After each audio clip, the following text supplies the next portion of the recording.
Om, kemarin saya beli susu bayi, tulisannya buat 3 tahun, tapi kenyataannya nggak sampai sebulan udah habis. Hahaha. Menarik ya, menarik. Oke.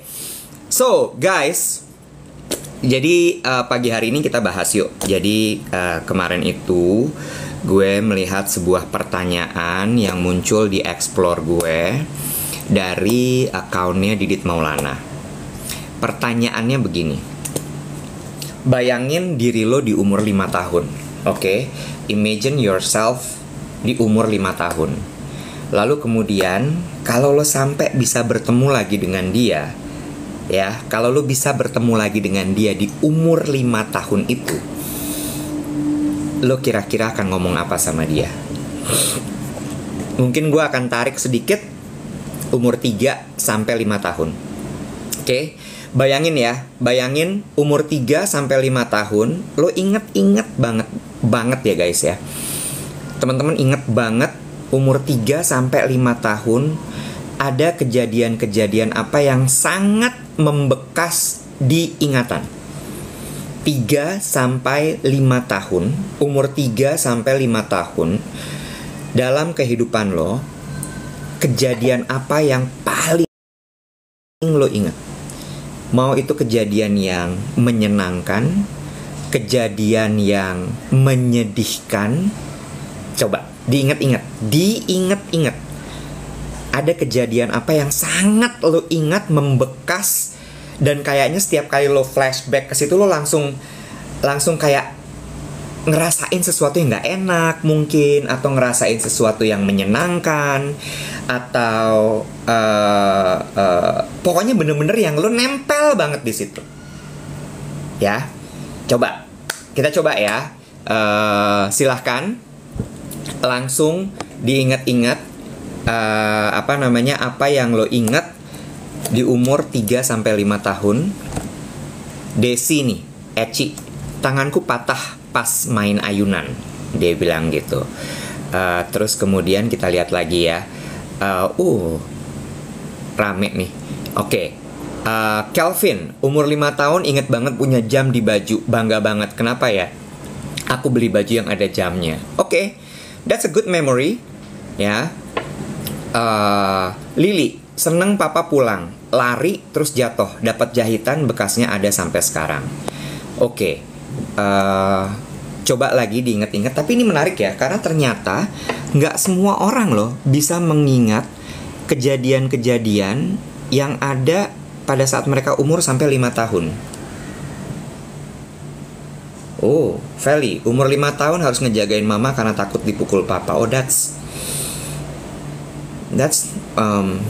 not so good memory. Kopiko, takut mau cerita. It's okay, Kopiko, kalau misalnya memang kamu nggak mau cerita, tapi diingat-ingat, habis itu ditulis coba. Nggak usah ditulis di sini, it's okay. I respect you. Tato Octavianto, aku pernah terjatuh di sungai belakang rumah dan langsung keluar cacing dalam tubuhku. Oh my god. Wow. Serem amat. Oke. Coba lagi yang lain. Oh, Maria Ita, 5 tahun harus dititipkan di kampung karena papa selingkuh. Wow. Oke. Umur 5 tahun aku pernah jatuh kecemplung parit atau got tepi jalan dekat rumah. Babras semua luka-luka. Oke. Ternyata nggak mudah ya untuk mengingat-ingat apa yang terjadi di umur 5 tahun. Atau mungkin kalau misalnya ada, tidak semua orang bisa dengan mudah menceritakan apa yang dia ingat itu kepada orang banyak gitu. Mudah-mudahan sih yang kedua. Karena dengan begitu artinya adalah paling tidak lo sadar apa yang terjadi gitu ya. Terus kemudian lo sadar dengan apa yang terjadi dan berusaha untuk bisa memaafkan.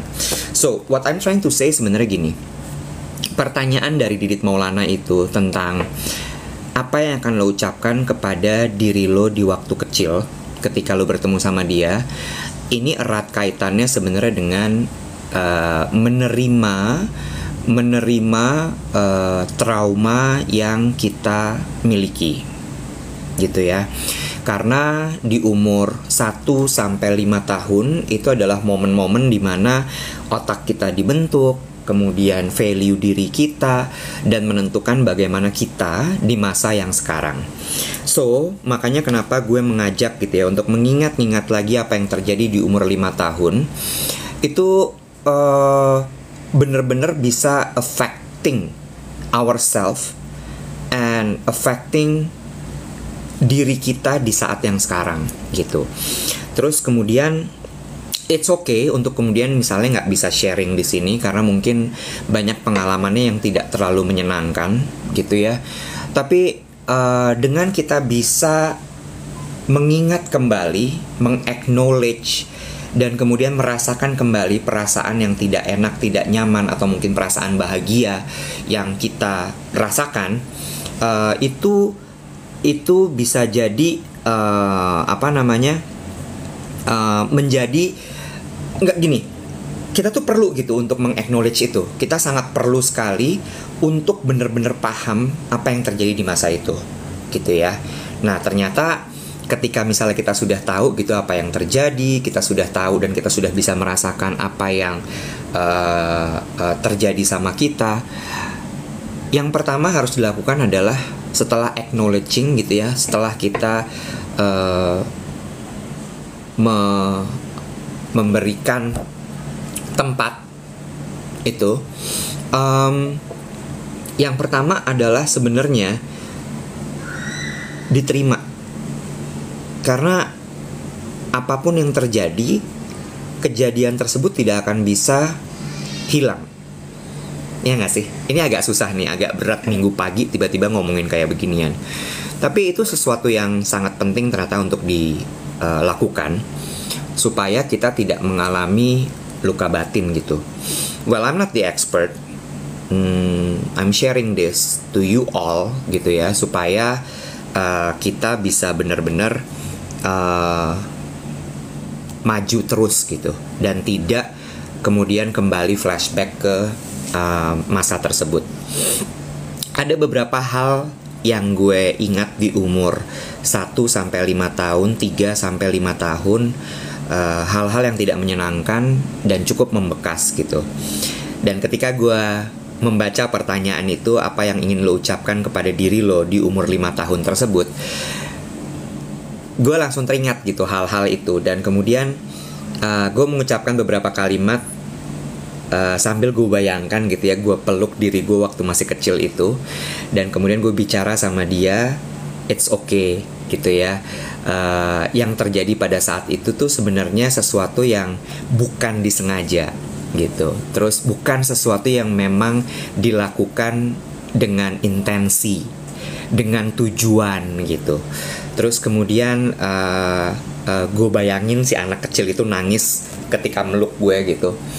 Terus di situ kemudian gue bisa accept, menerima bahwa ya sudah terjadi, mau diapain lagi. Terus kemudian gue coba ulang terus ketika gue membayangkan kejadian-kejadian yang sangat menyakitkan itu. Dan kemudian sampai di titik dimana akhirnya gue bisa menerima. Jadi katanya nih yang gue baca dan gue ngobrol sama beberapa expert, mereka bilang adalah ketika lo sudah sampai di tahap tidak ada emosi yang terlibat ketika mengingat hal tersebut, di situ sebenarnya lo sudah bisa menerima trauma tersebut. Lo sudah bisa memaafkan.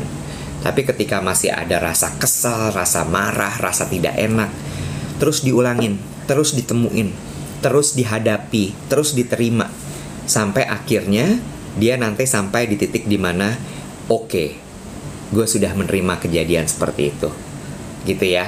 Dan it's not easy, sama sekali tidak mudah. Tapi menurut gue ini hal yang perlu untuk kita lakukan sebagai manusia dewasa, untuk flashback dan menemui kembali sakit hati, trauma, dan luka yang pernah kita hadapi di masa kecil. Gitu. Penting banget ternyata. Dan pertanyaannya Didit itu menurut gue bener-bener trigger yang sangat baik gitu. Coba diinget-inget lagi ya. Mari kita flashback ke usia 1-5 tahun. Mari coba kita temui lagi diri kita di masa kecil. Lalu kemudian kita lihat, benar-benar kita bayangin apa yang terjadi sama dia pada saat itu. Karena untuk beberapa hal yang sangat menyakitkan buat gue itu, gue masih bisa melihat dengan jelas diri gue di masa itu lagi ngapain, gue seperti apa bentuknya. Terus kemudian gue masih inget sekali semua kondisinya. Dan kemudian benar-benar gue dalam bayangan itu tuh gue samperin si anak itu. Terus kemudian gue peluk dia gitu. It's such a relief. Bener-bener yang kayak, oh wow, kasihan anak itu. Karena waktu itu dia gak ngerti.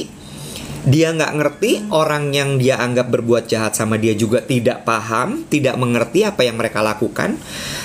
Akhirnya ya mau gak mau emang harus diterima. Mau gimana lagi gitu. Ya kan? Gitu.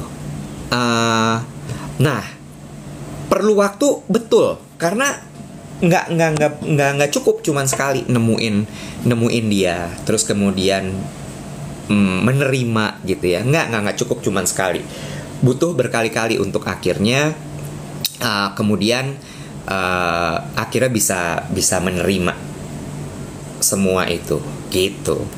Jadi balik lagi, tujuan live pagi ini adalah membahas soal itu. Kalau sampai lo bisa kembali ke masa lalu, kemudian lo kembali melihat flashback hal-hal yang terjadi di masa lalu, terutama ketika lo dalam golden period di umur 1-5 tahun, mungkin lo masih ingat beberapa trauma-trauma yang lo alami pada saat itu. Dan kemudian coba diterima.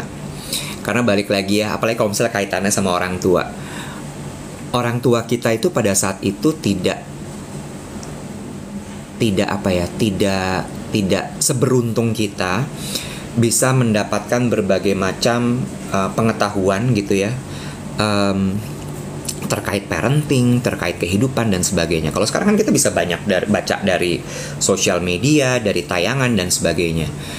Waktu itu mereka nggak tahu, they don't know. Jadi mereka ketika bertindak ya bertindak aja gitu. Dan kemudian apakah itu membuat kita jadi trauma? Mereka juga nggak paham bahwa itu akan bisa menimbulkan trauma gitu. Sehingga balik lagi, kitanya nggak paham, merekanya nggak paham, diterima aja. Karena kalau misalnya masih kita bertahan dengan kenapa mereka melakukan itu kepada kita, kenapa mereka begini begitu segala macam, nggak akan ketemu jawabannya. Karena mereka juga nggak paham, they don't understand, they don't know, they don't realize, mereka nggak sadar ketika melakukan itu. Sehingga ya memang satu-satunya cara adalah kita terima, kita maafkan gitu. Dan rasanya menyenangkan loh. Rasanya sangat menyenangkan sekali. Banyak hal-hal itu yang kemudian gue tulis gitu ya, gue journaling. Setiap kali gue merasa gak enak. Dan terus terang memang 4 hari terakhir ini gue lagi ngerasa gak enak banget sebenarnya. Ada sesuatu yang lagi jadi pikiran. Terus gue berusaha untuk get away from it, tapi ternyata gak bisa, masih ada di kepala. Ya satu-satunya yang dilakukan adalah gue mencoba journaling, gue tulis semuanya. Rasa gak enak itu, apa yang gue khawatirkan, apa yang gue gak suka, apa yang menjadi ketakutan gue. Apakah selesai atau tidak? Belum tentu. Tapi paling tidak unek-uneknya keluar dulu gitu. Karena menyelesaikan masalah itu ada hubungannya dengan action. Dan itu gak bisa ditolong dengan journaling gitu. Terus kenapa gak cerita sama temen? Nah, that's the thing.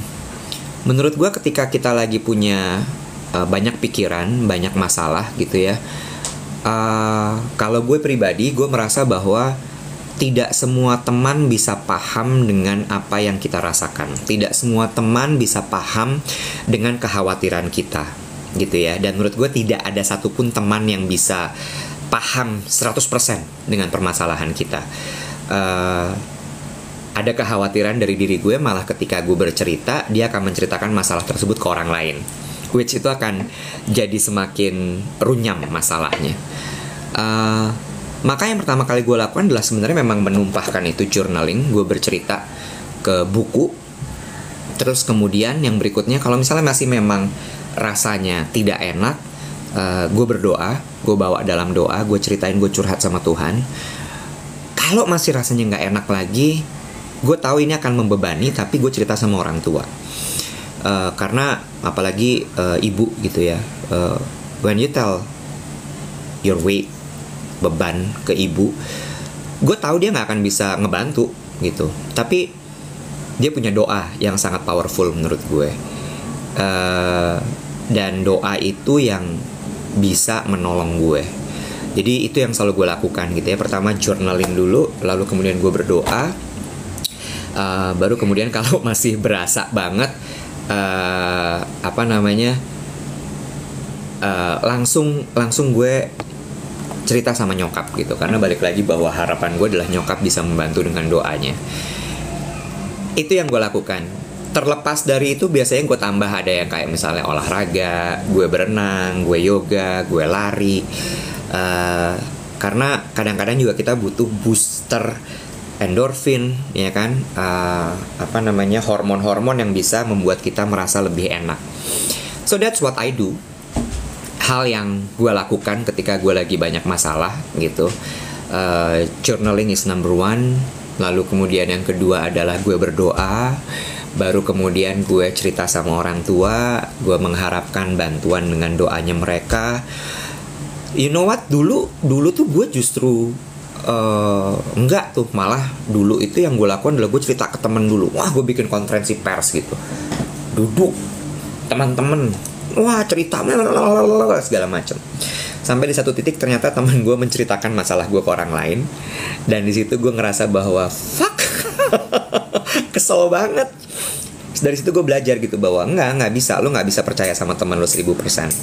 Dan mereka paham atau tidak dengan apa yang lo alami belum tentu.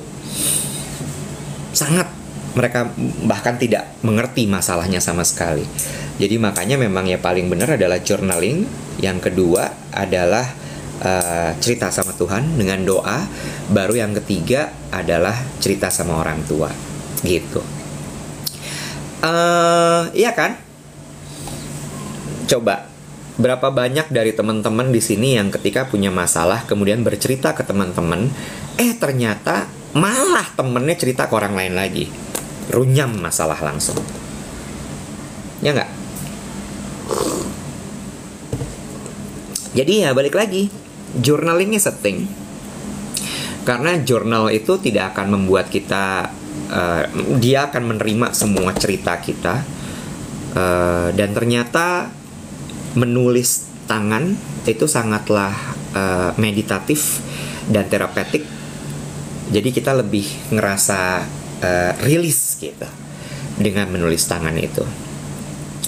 Tato Oktavianto, benar, tidak ada rahasia yang bisa menyimpan selain percaya pada diri sendiri. Iya, benar. Gue tuh paling sebel gitu ya kalau ada temen yang kayak, lu lagi kenapa sih? Lu lagi ada masalah apa? Cerita dong, please share. Ayo dong cerita. Itu sebuah tanda tuh. Kalau ada temen lo yang kayak gitu, itu sebenarnya dia lagi mau gue menganggapnya gini, bro, kenapa bro? Lo lagi banyak masalah dan lo pingin tahu masalah gue supaya lo agak merasa lebih nyaman. Dan gue gak akan cerita sama orang seperti itu. Never in my life. Gak akan. Dan itu lumayan bikin teman-teman gue sakit hati sih, karena mereka ngerasa bahwa gila si Iwet gak percaya sama gue. Iyalah, orang lo gue ceritain habis lo cerita ke orang lain, mana gue percaya. Itu dia, bener Cimel. Dia cari bahan kak buat diceritain ke orang lain. Dia cari bahan untuk membuat dia merasa nyaman. Ya, Desi Eci, iya, dari beras jadi nadi kalau cerita ke temen. Tapi akhirnya aku ada temen yang senasib sama aku. No, Desi Eci, no. Jangan pernah percaya sama temen yang bilang bahwa kita senasib, kita sama. No. Nggak pernah ada percaya sama Tuhan. Cuman Dia yang bisa membantu kita. Cuman Dia. Gitu. Ya, jadi kalau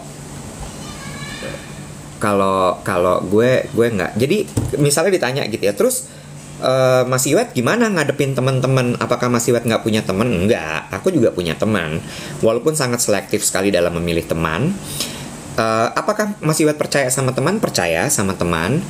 Tapi apakah kemudian but I did not share everything to my friends? Enggak. Jadi gue berbagi sama mereka tuh ya berbagi yang happy aja yang dibagi.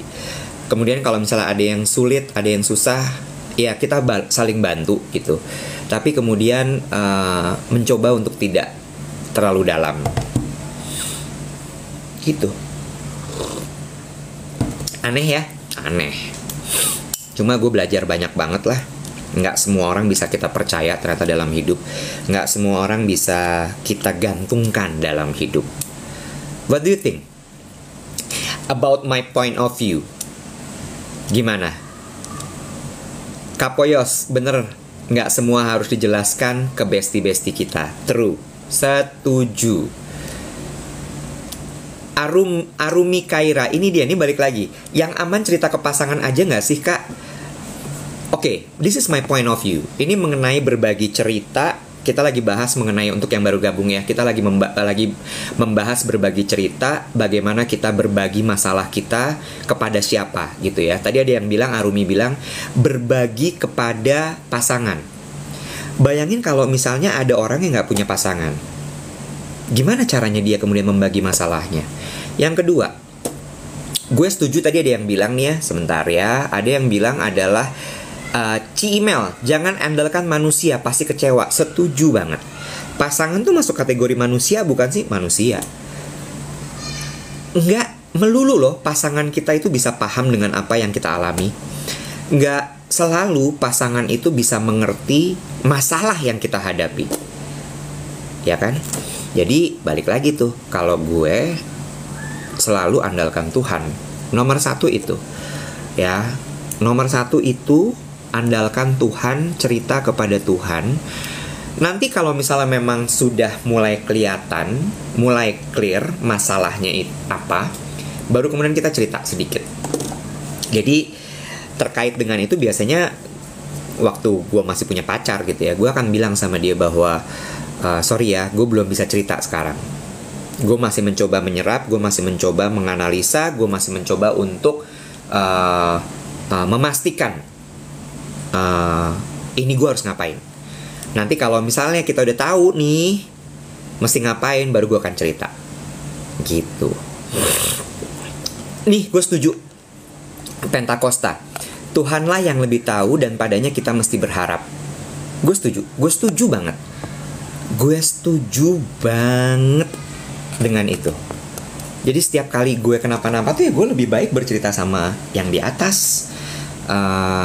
Gue selalu bilang gini ya dalam doa gue, Tuhan yang memegang semua rahasia di alam semesta, Tuhan yang maha penolong, Tuhan yang maha mengetahui tentang apa yang terjadi. Itu gue ceritakan gitu ya, bahwa nih gue lagi ngalamin ini, gue bingung sekarang, gue mesti ngapain, rasanya gak enak banget, apa yang harus gue lakukan.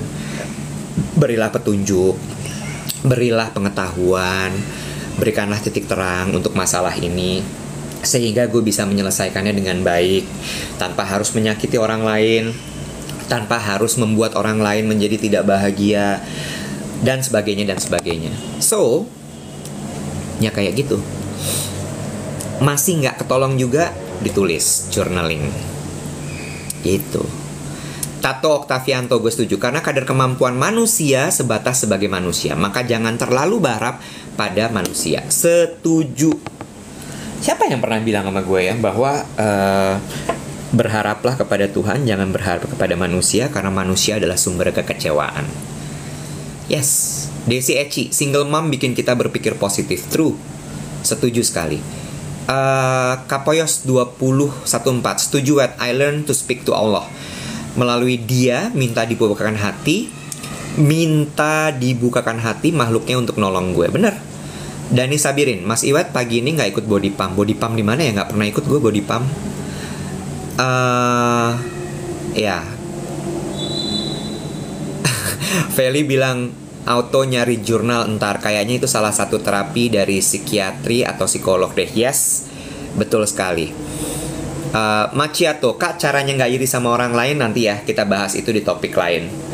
Hari ini kita lagi membahas soal bagaimana kita menyelesaikan masalah dalam diri sendiri, bagaimana kita berdamai dengan unek-unek di kepala kita. Oke. Jadi balik lagi tuh guys, kalau misalnya ditanya gitu ya, gimana caranya gue ketika lagi merasa tidak enak, merasa tidak nyaman, lagi ada masalah, yang gue lakukan adalah, kan kemarin gue sempat bahas juga tuh di broadcast channel gue di Instagram. Ketika lo lagi merasa tidak nyaman, lo lagi merasa nggak enak, apa yang lo lakukan gitu. Kak Iwet dimention Abu Marlo. Halo Abu Marlo, hai. Iya, lanjut ya. Kalau misalnya lo lagi merasa nggak enak, lo merasa nggak nyaman, apa yang lo lakukan? Kemarin tuh bahas jawabannya macam-macam. Ada yang bilang jajan kak, makan kak, nonton drakor kak, tidur kak. Tidur tuh juga gue suka. Terus kemudian ada yang bilang lagi nonton Netflix kak, nyalain AC, nonton Netflix selimutan. Yes, setuju. Tapi kemudian tadi pagi sambil lari tuh gue mikir gitu ya, gimana caranya ya? Ini unek-uneknya kan gak berhenti di kepala gue. Terus kemudian kalau gue cerita nih sama orang, apakah itu akan menyelesaikan masalah? Enggak. Ketika gue misalnya share masalah gue sama sahabat gue, apakah itu akan kemudian masalahnya berakhir? Tidak. Apakah gue akan merasa nyaman? Iya. Tapi sebentar, gak lama. Dengan olahraga, apakah kemudian masalahnya akan selesai? Tidak. Dengan olahraga, apakah gue akan merasa nyaman? Iya, tapi sesaat. Ya kan? Dan olahraga itu membantu kita dengan endurance untuk tetap bertahan ketika masalah itu belum selesai. Itu adalah olahraga gitu. Terus apa dong kalau gitu yang bisa menyelesaikan? Sebenarnya nggak menyelesaikan, tapi paling nggak meringankan beban kita. Nomor 1, kalau dibahas nih, makan, olahraga, nonton Netflix, belanja, itu hanyalah pelarian. Sesaat aja. Lo hanya akan merasa bahagia sesaat, tapi setelah itu belum tahu. Ya, bener Elin. Curhat nyaman sebentar, ia balik lagi mikirin ke persoalannya. Bener. Ya. Nah, itu dia, mengungkapkan rasa kecewa tapi selalu dibilang kayak gitu aja. Sabar ya, tenang ya. Apakah kemudian akan selesai? Tidak. Jadi yang dilakukan apa? Jadi pada saat lari tadi, terus gue ingat gitu ya, oh iya, gue udah lama gak journaling. Gue akan journaling deh. Ini abis ini gue akan lanjutin journalingnya. Gue akan journaling. Lalu kemudian yang berikutnya adalah berdoa. Ya, berdoa akan gue ceritakan masalah ini kepada Tuhan, masalah tersebut kepada Tuhan. Lalu kemudian di sini sebenarnya, dan gue percaya gitu ya, bahwa ketika kita punya masalah, sebenarnya disitulah iman kita lagi diuji. Seberapa percaya kita sama Tuhan, seberapa percaya bahwa Tuhan akan membantu kita dalam masalah ini, gitu kan ya. Terus kemudian setelah itu, baru kemudian tadi gue bilang cerita sama orang tua, minta bantu didoain. Baru kemudian kita tambah tuh booster-booster. Tidur, ya, istirahat. Karena tidur itu gue pernah baca adalah satu cara tubuh untuk bisa menyelesaikan masalah, ya. Karena dengan tidur mungkin gak selesai masalahnya, tapi kita lebih tenang. Sel-sel tubuh kita terregenerasi dengan baik, gitu, dan sebagainya. Lalu kemudian yang berikutnya adalah olahraga. Karena apa? Kita butuh penyemangat-penyemangat dalam bentuk hormon endorfin, ya kan? Dengan kita berolahraga itu endorfin kita akan naik, kita akan merasa lebih bahagia. Baru kemudian setelah itu mungkin makan, gitu ya. Di-repeat aja terus seperti itu. Kalau masih kepikiran, tulis lagi. Masih kepikiran, tulis lagi. Doa lagi, zikir lagi, meditasi lagi. Terus seperti itu sampai akhirnya nanti pelan-pelan masalah itu akan bisa diselesaikan. Sama satu lagi, kalau gue nggak pernah kasih deadline untuk masalah itu selesai. Oke, gue harus selesaikan masalah ini dalam 3 minggu. Never. Karena masalah itu selesai dalam waktunya Tuhan, bukan waktunya kita. That's what I learned, gitu ya. Jadi pelan-pelan, tetap usaha, tetap dijalanin, tetap sabar, sampai masalah itu selesai. Jangan dikasih deadline. Begitu masalah dikasih deadline yang stres kita. Begitu nyampe 3 minggu belum selesai, terus gimana? What would you do? Tegang kan?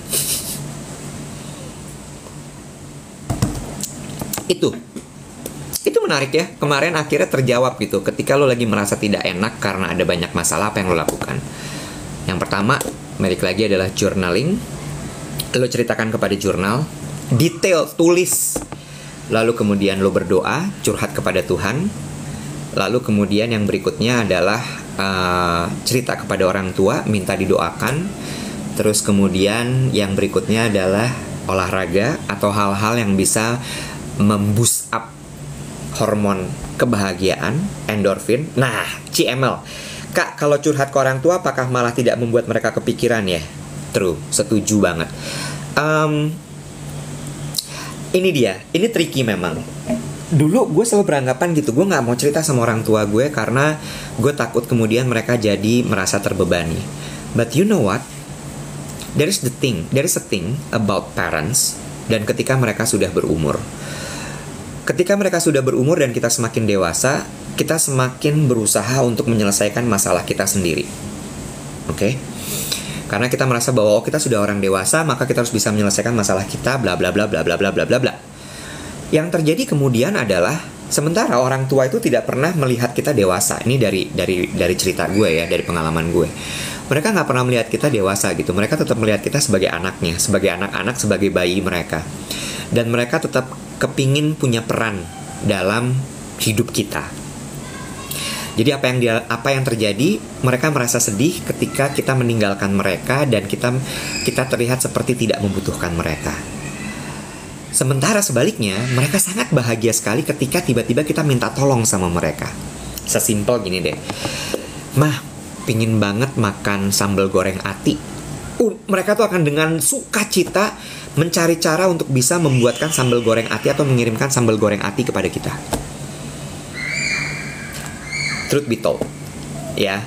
Jadi itu yang akan mereka benar-benar dengan sukacita berusaha gitu, karena mereka ngerasa bahwa oh, anak gue masih butuh gue.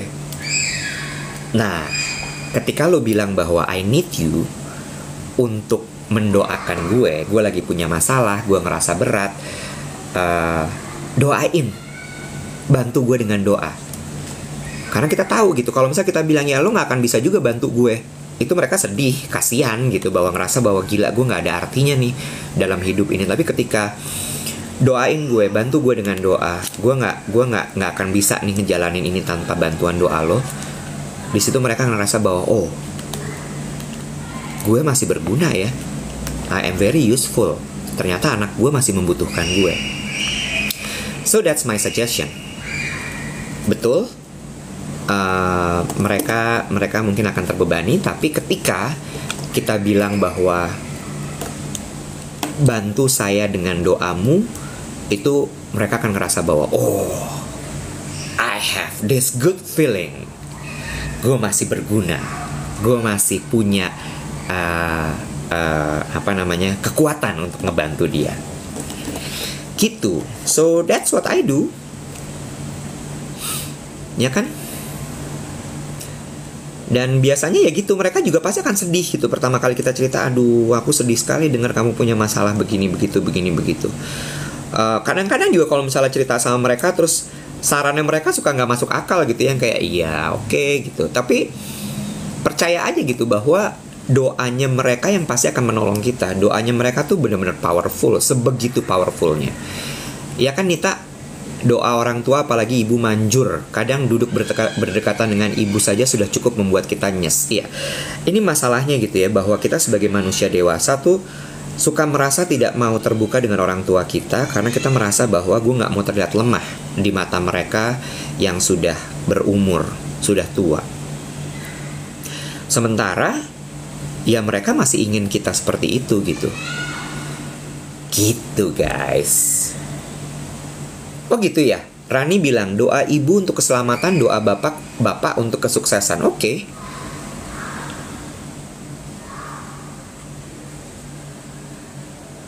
Tato Oktavianto, tapi mas ada level masalah yang beda. Misalnya ada masalah dengan level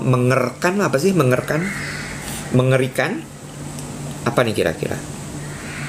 Disortir aja ceritanya Tato. Nggak perlu terlalu detail, tapi dibagi kalau ke orang tua. Kalau misalnya memang dirasa bahwa kayak gue nggak mungkin ceritain sama orang tua gue, ditulis aja. Tapi gue nggak pernah menyarankan untuk ceritakan kepada teman. No, nggak. Masalah yang diceritakan kepada teman itu berbahaya sekali. Jadi sebaiknya gue tidak menyarankan sama sekali untuk menceritakan masalah kepada teman.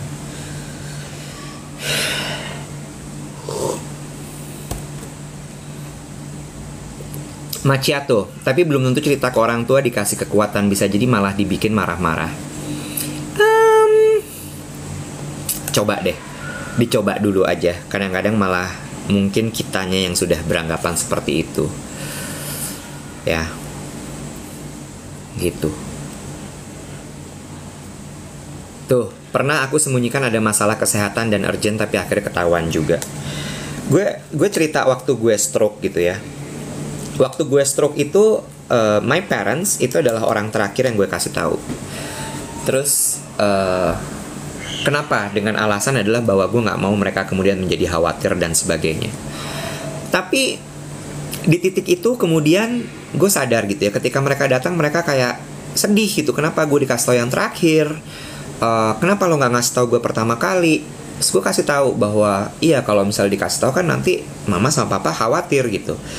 Ya mereka juga paham gitu ya bahwa gue nggak mau membuat mereka merasa khawatir. Tapi kemudian yang gue lakukan adalah setelah itu temenin ya setiap pagi kalau dokter visit, mama sama papa kalau bisa ada di sini, jadi tahu apa perkembangannya. Dan dengan seperti itu mereka kemudian jadi merasa kayak ada punya peran. That's the thing. Membawa mereka berperan dalam kehidupan kita itu penting sekali, sehingga mereka masih merasa dibutuhkan gitu. Itu sih. Nggak tahu ya, semakin gue kesini semakin dewasa gitu, semakin gue ngerasa kayak iya, dulu gue punya masalah sama mereka. Gue ngerasa bahwa mereka gak mengerti gue. Gue ngerasa bahwa no, they're not powerful enough to help me. Mereka gak, things like that.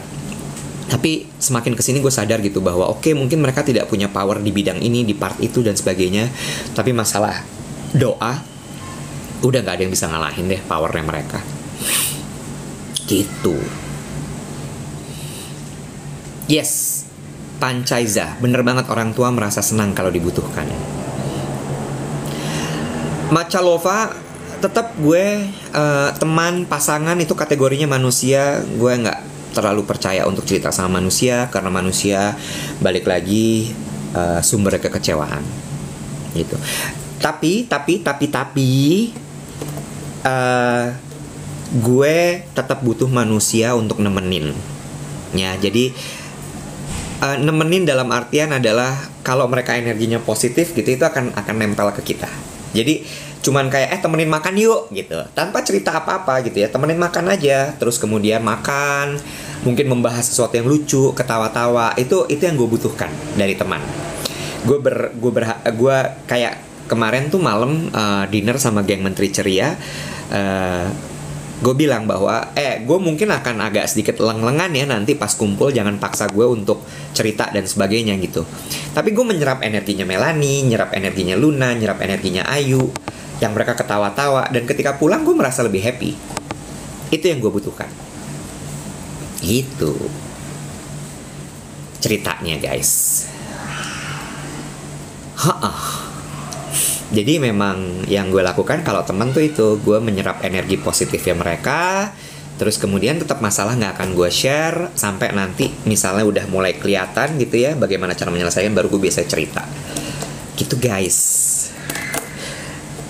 Dan gue biasanya ini agak egois sih, gue agak menghindari ketika gue mau curhat nih, boleh nggak ketemuan. Nah itu gue agak biasanya kayak kalau gue lagi ada masalah, gue akan bilang nggak dulu deh, jangan dulu ya. Karena ketika dia punya masalah, kita menyerap masalah itu, wah runyam, bahaya. Gitu guys. Udah jam, wah 9:30. Udahan ya. Gue mau lanjutin journaling. Terima kasih banyak sudah ngalor ngidul bersama gue pagi hari ini. Ini hari Minggu, besok hari Senin kita balik lagi untuk siaran duet Dave sama Iwet jam 7 sampai jam 8 pagi. Jangan lupa follow account ini kalau misalnya kamu ngerasa bahwa cerita tadi bermanfaat. Gue akan banyak berbagi cerita-cerita tentang pelajaran hidup di TikTok Viti gue. So if you want to know anything about how to face the life, gue akan berbagi dari sudut pandang gue. Oke? Enjoy the rest of the weekend. Have a great Sunday. Bye everyone.